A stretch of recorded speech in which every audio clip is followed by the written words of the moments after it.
I was really pleased by your enthusiastic interest in cooking meat in a tandoor. However, I can tell you that making a delicious lamb leg in a tandoor doesn't take much skill. It's tasty on its own. It's a different story when it comes to beef ribs.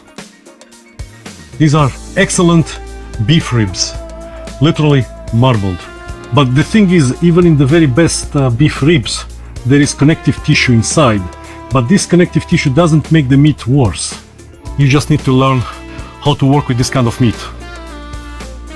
Meat can't be tasty without salt. Don't worry, half of this salt will fall off. Here's some garlic, and maybe something else aromatic that just begs to be added to the meat, especially to beef ribs.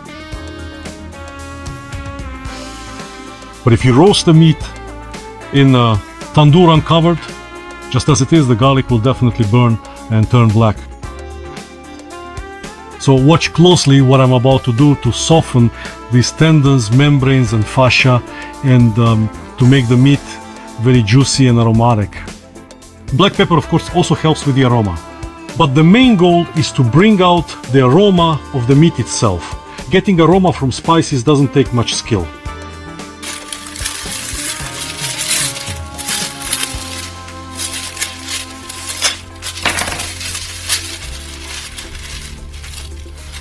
Regular baking paper,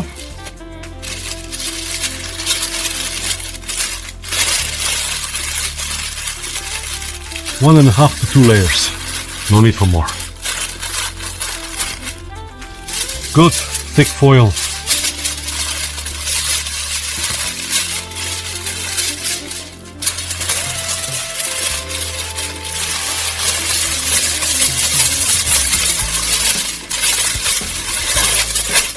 Basically 2 layers.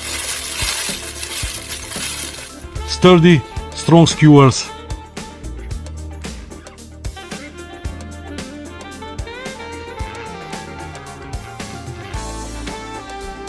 And now we lower this wonderful setup into the tandoor. Well, yes, I understand.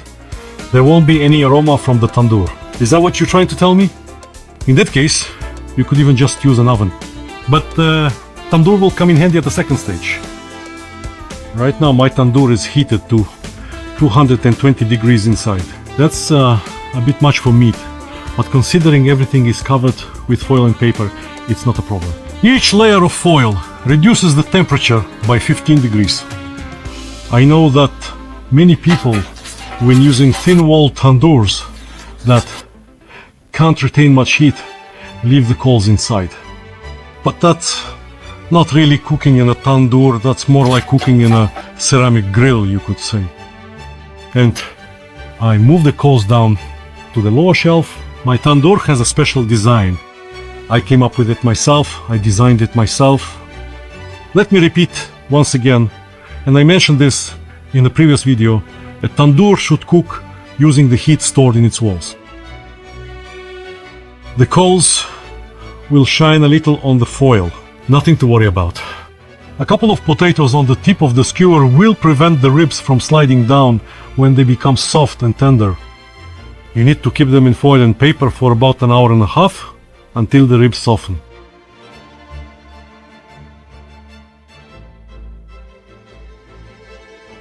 The ribs have already spent an hour and a half in the tandoor, wrapped up. I think it's time to unwrap them and see what we've got.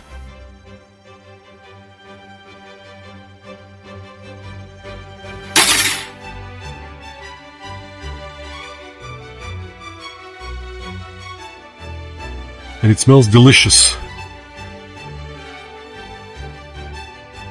The garlic is really tickling my nose. But most importantly, the aroma of the meat itself. And why is it necessary to wrap meat that contains a lot of sinew and membranes? Well, the jelly from collagen, that's what gives the meat its juiciness, forms only in the presence of moisture. When we boil or stew meat, obviously there's as much moisture around as you want, but in a tandoor, those sinews will just dry out, and that's it. For an hour and a half we let these fibers swell. Now all that's left is to put this meat back into the tandoor and let it brown. You know, sometimes when you're working on a recipe or preparing a dish, patience really pays off. For example, if you let it sit for another hour, you might worry that something could go wrong, that the flavors might become too strong or the texture might change in a way you don't like. But in reality, that's rarely the case. In fact, giving it that extra time often allows all the ingredients to melt together even more beautifully, enhancing the overall taste and making the final result even more delicious. It's almost like magic how a little bit of extra waiting can transform something good into something truly great. So don't be afraid to let it rest a bit longer. It won't get any worse, I promise you. On the contrary, it will only get better, richer, and more flavorful. Every time I do this, I'm amazed by the difference it makes. Wow, it's a simple trick, but it really works wonders. And it's one of those little secrets that can elevate your cooking to the next level. So next time, just give it that extra hour and see for yourself the incredible result. Well, just take a look. Isn't this beautiful?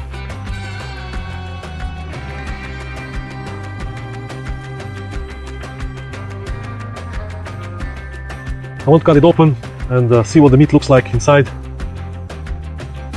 I know how skeptical viewers can be. Everyone wants everything cut open, proven, shown. Take a look, admire it. Here it is. Here it is. See how the juice is running? Do you have any tasty sharpness? So close.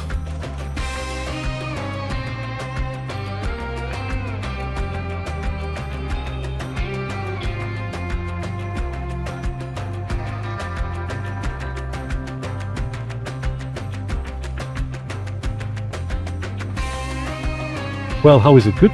Who doesn't even begin to describe it?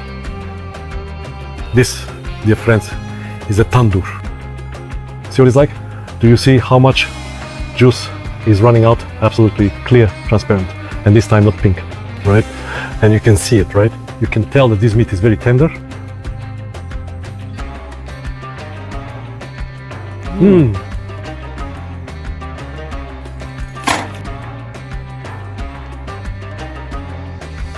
Delightful.